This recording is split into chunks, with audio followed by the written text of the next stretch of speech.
Maayong adlaw. Welcome na sab sa tong programang Baruganan, diin atong isgutan ang mga isyu sa politika, gobyerno ug sa palibot. Di lang basta opinyon kun dili baruganan nga may basihan ug katarungan. Kay diri sa Baruganan dili ta magpadag istorya. Atong barugan ang kamaturan. Uban sab nato karon si Joel Ogrot. Maayong adlaw sa inyo diha. Hello! Hahay! Hahay! Sa ganitong intro. Hello, maayong adlaw kaniyong tanan. It's us again para sa ato ang baruganan. Yes, magubaluban na punta para hisgutan ang mga grabing mga nagbukal-bukal nga mga nagdilaab ka mga issue no sa Pilipinas. Syempre sa politika. Guys, Oo. Joel, hello. Na nalimtan na ni Ruth. Oha! Ay, oha di ito. Ohay, Sa kadag ohay. sa kadaghan sa Oha. problema niya sa kalibutan, di na siya Oha. kainomdom. Mao gani. Oha! Uha di ay Oha! uha, uha. Ano, uha, uha. Ayan. Yes. Kumusta Archel? Kumusta ang Australia? Okay kayo. Okay pa sa all right. So init na diring Ah, dapita. Ambot lang ka diring ah, dapita. okay. At least Diri what is nagdilaab. Nagdilaab. very init po, no? Nagdilaab Pero, Kainit. mga ano, issue. Aha. correct, grabe ang issue, guys, no? Mhm. Umao na itong iskutan karon sa paglangkob sa ato ang UHA Baruganan Program. Okay. Ayan. So kadumdum baka Ruth katong imong gichika gani about sa showbiz na puta. Showbiz ata. Yeah. Oh, Kato sa katong gosh. katong imong gichika about kang Derek Ellen. Ramsey ug Ellen Yeah. Adarna. Oh, Nitubag na. Uy. Ha? correct. Nitubag. Confirm na, di ba? Confirm na sila. Confirm na gyud Oo. sila. O, Confirm kabalo na ba mo nga naay audio nga nigawas karon nga nag-away si Ellen ug si Derek? Nadungog ninyo? Wala, Nakita Uy, ninyo mga to? marites. Uy. Mga marites wala Ah. wala gid ang bibi asa bi. Asa man. Okay na nagkuan sila, nag-away Okay, sila okay. nagsinginingitay sila grabe ang pagmumura ni Uy, Ellen. hala. Oh. Oo. Ay. Oh, did I? Ay. Did I? So, amin ako. Oo, grabe nila ang away. Nya. Uy. Siyempre, mauna ang uban, ang comment sa uban, wag mo na kayo makisawsaw sa initang politika. Mhm. Yung revelation ni Amy, wag niyo nang sabayan. Yung issue sa corruption, sa flood control, wag niyo mo nang sabayan. Paano sumapay talaga si Ellen Adarna? Mhm. Unsa na siya kuan kay unsa na Mm. siya kaning content sa Facebook o kaya teleserye kay pwede nimo i-postpone. Di na lagi ka mo ano, di na Oo, lagi gani. ka mo pahayag sa imong gibati kay naay issue pa sa politika. Well, Binuang po lang. nagkatubagay sila kay ni tubag pa man gud to si Derek Good niya na imbiyan na si Ellen, sumuon na to na ni Alboroto na pud si Ellen nga may screenshot sa mga text messages so na siya resibo, so napagawa siya Ipagawas niya? Importante gyud ang resibo. kato mga Importante gyud. screenshot sa Uy. messages. Pero kung ako magbasa mo amo tong kinsa to ka-text ni ka Murag group chat conversation man yata to. pero sila namang Kabalo lagi mo anang group chat. wala naulahi ka busy magud Group ka. chat hili kon naman na gyapon na basta na yung mga group Pero chat. dili to Okay, siya okay. dili to siya group chat, kuan lang to, private message lang to. Convo nila. Convo. Murag convo nila Uy, gigawas Yeah. nimo murag ampo tong Nagpalpak sa kay legal Sipiat. implications sana. Sipiat di ay. So ingon nila nga si Derek ang na ay chika babes, tapos ingon po nila si Ellen. Well, sa bagay, wala naman talaga daw forever dito sa mundo. Baka yun kuan kanang yun talagang destiny nila. Invite man daw siya sa birthday pero wala man daw siya nisipot. Kinsa? Yun yun. Si Derek, Si katong Derek, birthday sa ilang anak. ilahang baby. Oh, pa siya musipot. Para na lang sa ilang anak. daw or nagkuan kaning ang tawag anang Birthday sa anak nimo, di ka mo tambong, gi-invite ka pa. mao man. So kay ka Joel. Asa may mas hindi magod kay pamilya ba? Di ba pamilya ba? Siguro pamilya. baka Or naglikay lang siya gubot. mabanghagan siyang Ellen didto ana. Katop kanang abot po sa pamilya gud Ruth ug Joel kaning pamilya ba Mm. kaning pamilyang Marcos. Ha? Yeah, Pamilya Grabe. Marcos. yeah, speaking of Ila Ellen Grabe. ilan ang pamilya nila Ellen og ni Derek Mm. Ramsey. Dire na punta sa atong isgutan ang Live kanang pamilya. pinakagrabing pasabog gikan mismo sa sulod sa pamilyang Marcos. Nagka-interest man ganita sa life sa mga Ay, artista, di ba? Sa ilang oo. kinabuhi, sa private nila nga kinabuhi. Kini pa Mm. kang public official, Mao. presidente pa, Mm. presidential sister pa, ang Mm. first family pa. Yes. Magka-interest gid ang tao, di ba? Controversial family pag yun. Mao. Oo. Yeah. Sukat pa kaniadto. So sa atong mga viewers diya, sa atong mga listener, si Senator Amy Marcos niadto sa usa ka public rally, no? Sa wala pa naka although daghan na may nakabalo no sa nahitabong rally nga niadto siya mismo igsuon mismo sa presidente. Di ba? Ang iyang giingon, aligasyon nga dugay na daw nakaibaw nga si PBBM naggamit og alam nyo na, di ba? Droga. So, Mhm. klaro kayo, no? Igsuon mismo. Nag-corroborate na itong mga statement no, nila Kati Binag, katong nila mga vlogger sa US na nag-corroborate na, nagsumpay-sumpay na itong issue sa first si Digong, no, nga adik si President, at maggamit ng droga, no, so dapat siya yung mga gipangalan nga mga kauban, no, team ni BBM, so kabalo na ba kung nang somehow murag public knowledge na siya na gumagamit ng drugs no ang presidente. So si Amy mismo na sa iyahang kuan kanang iyahang family within sa family niya, iyahang magulang, di ba? Magulang, mao'y nag-confess nga indeed kanang gumagamit talaga ng cocaine, no, ng drugs si President Marcos, ang wife ni og ang si Sandro. So, ana, no? Dili siya ordinaryong pulong nga ayang gipanglabay lang. Statement kini gikan sa mismo igsuon mismo sa presidente. O grabe ang epekto sa publiko. So atong isgutan, atong barugan unsay angay na to isgutan ani kabahin aning igsuon mismo ang nag-reveal kung unsay binuhatan sa iyang igsuon.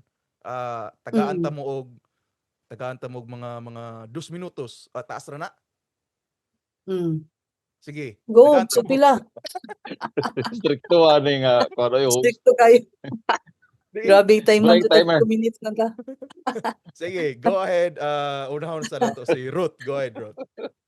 Well, dili naman siya again, no, dili na siya shocking nga sa mga Pilipino nga katong revelation niya kuan lang yun, confirm lang no ni Amy nga gumagamit ng drugs si Presidente Marcos. So ako per se kay dili ko maka-question sa credibility og sa katong sa revelation ni Amy because family sila, no, nasayod siya, and I don't think nga mangilad o mangatik si Amy para siraan lang niya igsoon. I don't think so, no? So, remember, after pila na kaadlaw, ay mga igsoon biya, wala nagnigawas, no? Wala kuan kanang hatag og statement about it. And even the president, no? So legit, no? Kanang ang statement no ni ang revelation, ang confession ni Amy Marcos against sa Bongbong Marcos. So siguro ang question is is it kanang proper place or venue para isulti to ni Amy? I think because yes, no, rally man to siya, and Amy was invited by Senator Marcoleta, no, to speak up.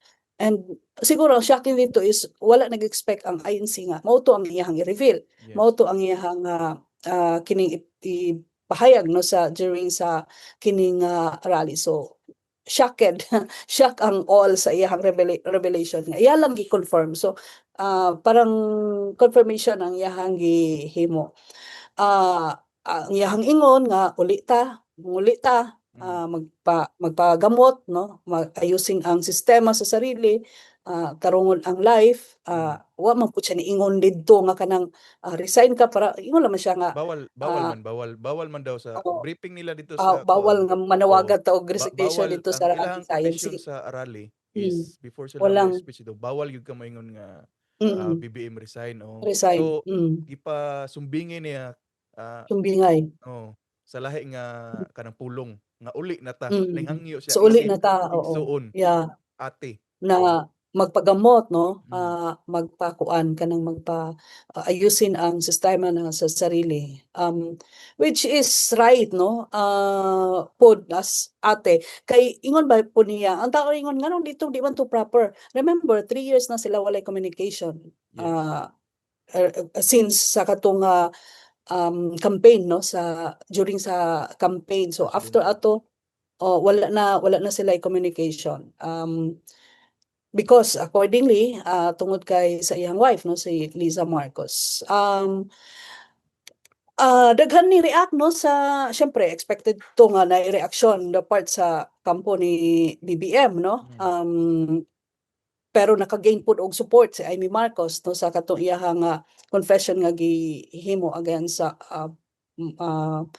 Bongbong Marcos. Ingon gani ni Remulla karon na Ombudsman Remulla nga ilaha daw gistudihan ang legal no nga basis sa mga accusation ni Senator Amy Marcos. Labi pa daw nga nagdulot ito na malaking dagok sa imahe ng kasalukuyang administrasyon. Well, murag ako dili na kaayo shocking to para sa tao kay kabalo naman ang tao kay ginatawag siya bangag-bangag no because gumagamit ng droga. Kadto as to kato sa effect no or sa impact sa iyang gihimo, ingon nila family matters man family problem, so dapat solve it within your kanang sa family lang pod. Pero ako dili pod ko ana kay naa naman gud siya issue, dugay na kay ng issue kaya nga gi-challenge siya na hair follicle test no, publicly magpa hair follicle test siya, katong independent to nga mo kuan mo undergo or handle ng hair follicle test. Pero until today wala man gyud na siya gihimo. Para pud sa ato para to erase this kanang accusation against BBM dapat himo no wala ka talagang limpyo ka sa illegal drugs, limpyo ka sa any substance sa imong lawas siguro. Dapat i-grant nimo ang katong challenge sa imuha kay ang gusto man pud gyud nato nga is gusto ba dayta nga mamuno ang usa ka presidente nga under the influence of kanang drugs, di ba? Napato siya accusation sa nga everyday nagainom si BBM. So you want leader pod nga kanang limpyo kanang kay naman na sa constitution nato no nga syempre kung adik ka na somehow it will also affect no sa ibang mga decision sa government. Di man pwede nga private na pero remember public official na, presidente na. So kailangan nato nga malinis din ang ating gobyerno. So as to kaning challenge nga hair follicle test, ngano dili nimo himaon para ma-erase na ni og malimpyo na ang Pilipinas no og sa iya hapon. Pero mo lagi po nang pangutan lagi na nato hangtod karon. Ngano man gyud BBM nga di man pud ka magpa hair follicle test. Para ma-erase gyud ang mga akusasyon o kanang mga lalo na gi-confirm karon ni Amy Marcos. So I think yun lang no as to kung na may mga legal questions sa iyang gihimo, well for sure gisalihan na pero until now it's only Claire Castro. Si Claire Castro lang yun ang nag-defend no, kay BBM. And even si BBM wala man siya nag-comment about it. So ngano. So yun. I hope no, I hope nga kini na say paingnan. Pero until such time nga dili gyud siya magpa-hair follicle test o maging negative, kani siya hangtod sa pagkanaog na tuloy-tuloy na gid siya. Tuloy-tuloy na ni nga issue pa. So it will also affect no sa iyang governance, sa iyang mga decision making nga buhaton sa what if no Pilipinas agi og dagko pa ang labaw pa sa mga kalamidad sa mga disaster nga nahitabo karon nga kinahanglan og desisyon. Kaya nga di ta ka-expect og kanang I mean maayo nga desisyon no nahitabo tong mga kalamidad nga ano bang gawin natin nangalot siya ni ana so makaapekto siguro sa decision making ni Presidente Marcos. So ang tao dili jud kanang sa mahimutang ana di mahimutang hantod nga dili na niya buhaton ng hair follicle test para to prove ba nga kung wala ka kagagamit. Simple naman kung wa ka gagamit buhaton nimo di ba? Bisag kita naman pud siguro pero kung naa jud kay gitaguan na for sure di jud na ni buhaton. Mm. And it will also affect no sa campaign sa illegal campaign sa illegal drugs, anti-illegal drugs campaign nato because ang taon mo bangag ani ang presidente adik ani ang presidente gumagamit nga ang presidente di ba? Pero ingon sa DCPO sa Davao City Police Office ang drive nila against sa illegal drugs will continue o dili sila magpaapekto about it. All right. Thank you. Thank you Ruth sa imong baruganan o atong paminaw na pod ang baruganan ni Joel. Go ahead. Oh, kinala po kong istorya na. Gihurot na ni Ruth ang Naon sa break. Ito okay. Una-una, ako lang opinion na ako niha, basa na ako sa naimong reaction ba. General niya wala ingon nga one side lang ana isa side. Ako lang basa no. Na-shock ang mga tao. Tinuod. Pero na-shock ba sila sa revelation ni Amy? Wala kay she's just parroting the kining narratives sukad pa kaniadto. Pero kung kadto lang ang first time nga nadungog to sa mga tao, wala na. Bungkag ang tibok Pilipinas, sabog ang tibok Pilipinas. Pero kay balik-balik na 2021 before the election antod nga katong rally last year diya sa unsa ni nga niingon si former President Duterte nga may presidente tayo na adik. Unya pabalik-balik na nga issue so wala na bag-o sa revelation ni Amy kundi na-shock ang mga tao nganong karon ra siya nagsulti adto. Dapat gisulti na niya before pa siya nangampan niya nga oy butuhan ninyo ang adik. Ang mga tao nga kaniadto nagsigigyaw-yaw og adik ang inyong presidente before sa election ginaaway na karon nga di mo maningog. Ingon ni si Mr. Omar. Ingon siya kaning gabaan mga hinampak nga 31 million mo gidamay pa ninyo ang tibok nasod. So nga na ilang reaction. So honestly ako ang analysis wala na shock. Number one nga na shock dito ang Iglesia ni Cristo.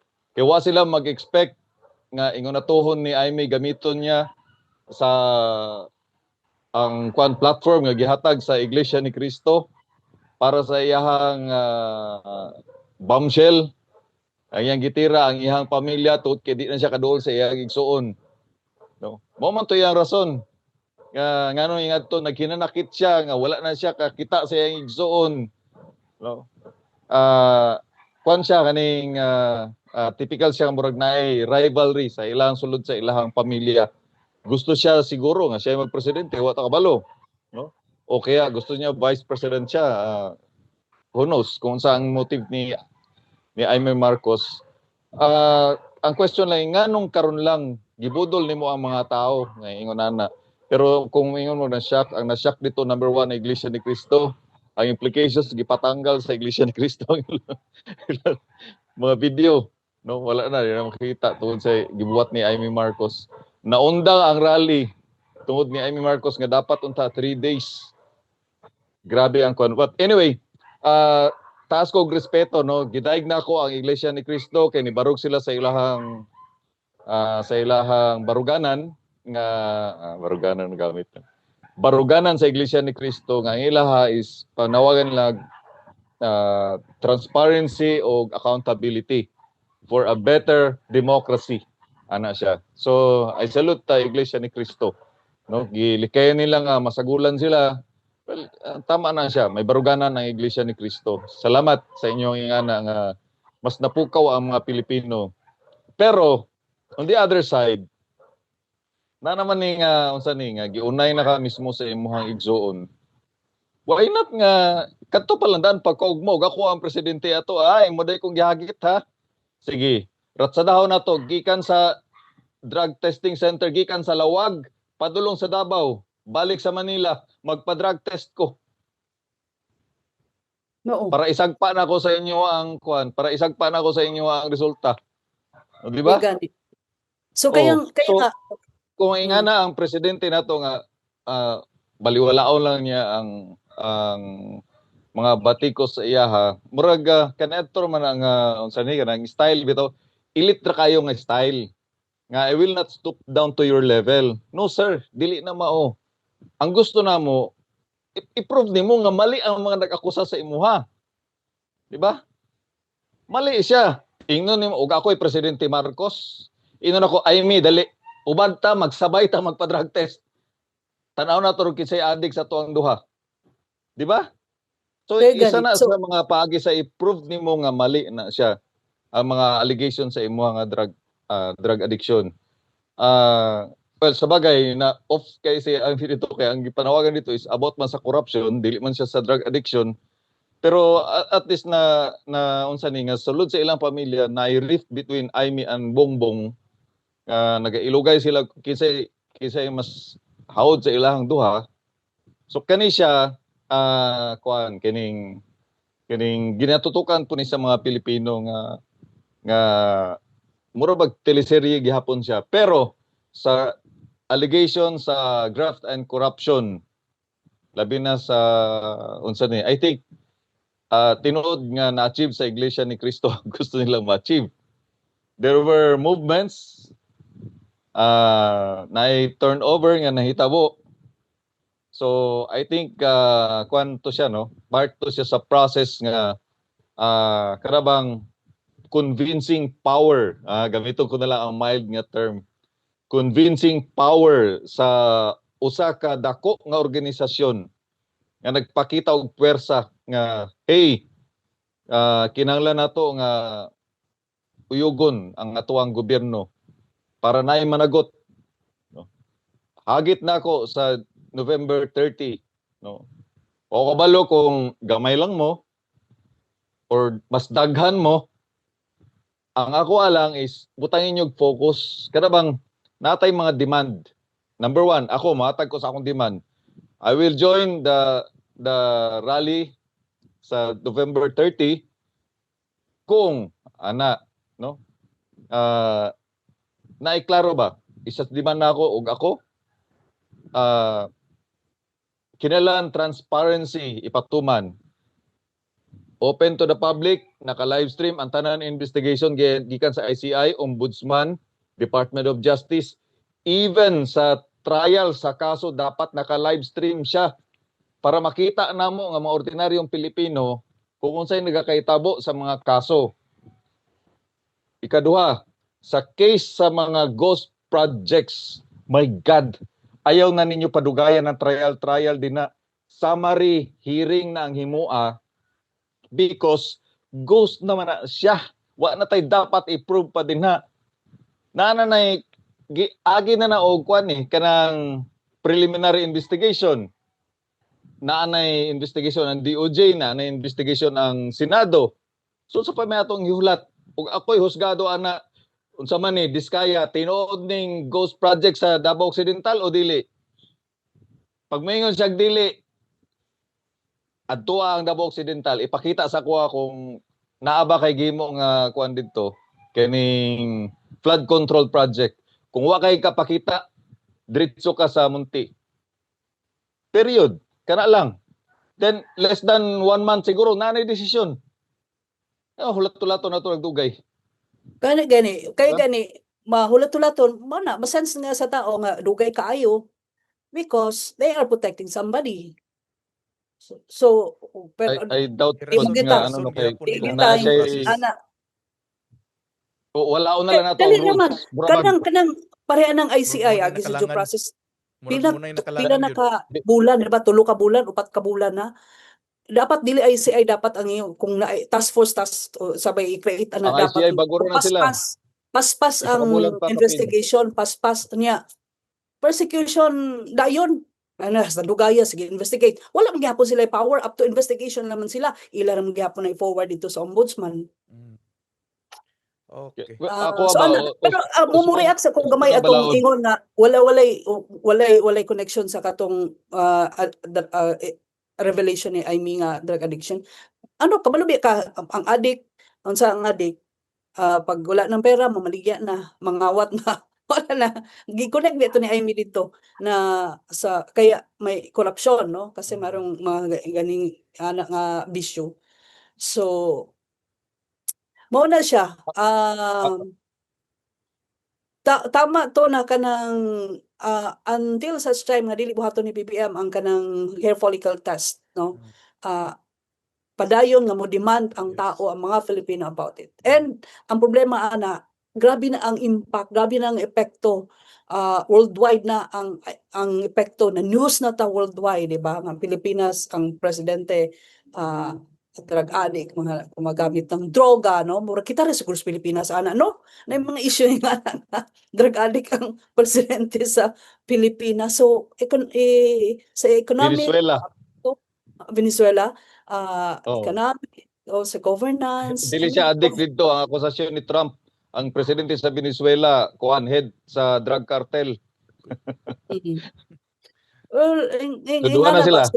So ma-expect na ang Malacanang na ay mga chaos nga moabot. Padayon dili mo undang ang mga protesta against the government because of kini mga issues nga wala jud siya ma-address. Walay na persecute, to file ang kaso dugay kaayo. I mean ana ba ang tao dili satisfied sa mga investigation because ang tao is parang naano sa ilahang isip na ang mastermind sa corruption is the Malacanang, is the Congress, Senate, ana ba? Plus na apay mga daghan ang naka-benefit no sa kining flood control project. Yan. So gitayman na ta ni Archel. Lampas kay ko eh. Bitaw.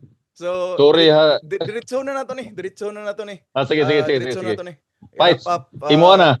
Okay. Kung tinuod ang drug use claim, grabe ang epekto sa national stability o credibility sa administrasyon, di ba? Kung bakak, mas grabe gyapon. Kaya ang pamilya mismo nagpakita og public rift and political drama.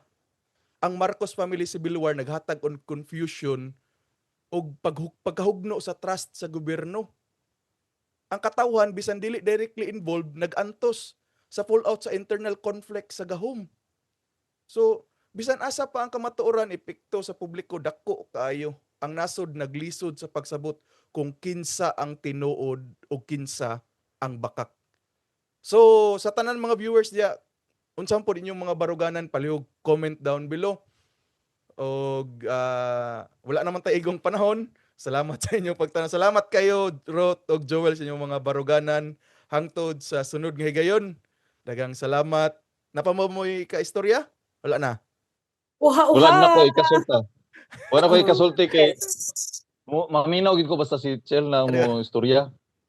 Lahi So abangan nyo ang next topic namin dito pa rin sa Baruganan. Babel, uha. Alright. So salamat sa pagpaminaw hinumdumi sa sulod sa politika o gobyerno. Dili lang kita basta mamati lang. Kinahanglan sab nato sabton o gusayon ang kamatuoran. I-share sab kini sa mga inyong mga kauban, mga pamilya, amigo aron mas daghan ang makabalo ug makabot ang hustisya. Kita-kits sa sunod nga episode og padayon ta sa pagbarog sa kamatuoran kasamang Chel inyong kauban.